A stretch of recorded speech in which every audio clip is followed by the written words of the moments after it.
I am the Tofu Golem. Please enjoy the video. You start by confirming your Mac OS supports widgets. Check system settings for 10, 15, or newer because widget APIs differ.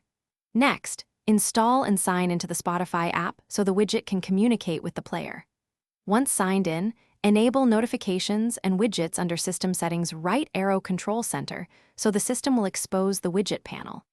These steps ensure the Spotify process runs and Mac OS will allow the widget to appear. Now you're ready to add it to your desktop. Now open Notification Center and click Edit Widgets, then search for Spotify. This pulls the official control into your widget gallery. Once you see Spotify, choose a size: small for track info, medium for playback controls, large for playlist previews, to match your workflow. Drag it into your active widgets area and make sure it's linked to the Spotify app by clicking the widget settings.